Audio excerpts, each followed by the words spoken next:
Biden may be ensconced in the White House, but he seems to have been paralyzed by his predecessor, Donald Trump, on the foreign policy front. There is literally no room left for maneuvering either way. Neither can Biden soften up against some adversaries, nor can he toughen up against the rest of them. Trump has literally tied Biden's hands by putting sanctions on countries like China, Iran, and Turkey. At the end of his tenure, Donald Trump was making some really quick decisions. Sanctions on countries like Turkey, Russia, North Korea, and Venezuela imply that Joe Biden inherits a rigid legacy without much scope for change. Trump has literally tied Biden's hands. Let us start with Iran. Biden is desperate to rejoin the Joint Comprehensive Plan of Action 2015 of the Obama era, or what is more commonly known as the Iran nuclear deal. However, this is easier said than done. Trump's maximum pressure policy has ravaged the Iranian economy, and Tehran will not come to the bargaining table unless and until Biden lifts some of the American sanctions on Iran.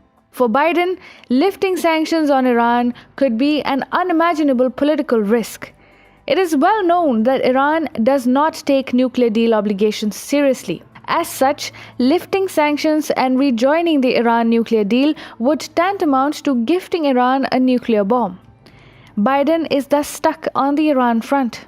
As for Turkey, Biden did promise that he would make the Turkish President Erdogan pay a heavy price for his misadventures. But what can Biden do now?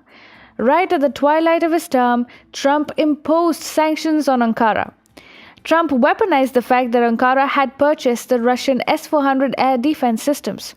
Now, Turkey is already facing sanctions, and Biden, who said that he is going to be tougher on Turkey, has no more scope to do so.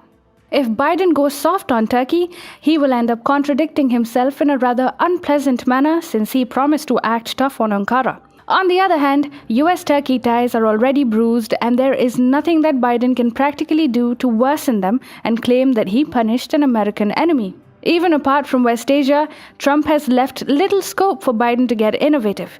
Biden wants to get tough on Russia and the North Korean dictator Kim Jong-un. Throughout his campaign trail, Biden was speaking about following a harsh foreign policy campaign against Moscow and Pyongyang. But what can Biden do? Trump had already cut North Korea's economy off from the world. So there is practically nothing that Biden can do to show that he is acting tougher than Trump. In Moscow's case too, Trump did impose new sanctions against Russia in December last year. Again, Biden would have been left wondering as to what he can do to show that he is going after Russia. Finally, Biden has a soft corner for two American adversaries, China and Venezuela. But again, Trump wrapped up his presidency in such a way that Biden can't make any changes on this front either. Trump bamboozled Venezuela with sanctions last month. Now, if Biden decides to lift those sanctions, then again, he will face a lot of criticism because the Maduro regime in the Latin American nation is unlikely to mend its ways. As for China, Trump ensured that all doors of a Sino-American rapprochement were shut forever. No matter what Biden thinks and wants, China is a highly unpopular regime, and there is hardly anything that Biden can do to change that. Trump's landmines have thus started exploding, and now Biden finds himself stuck on the foreign policy front.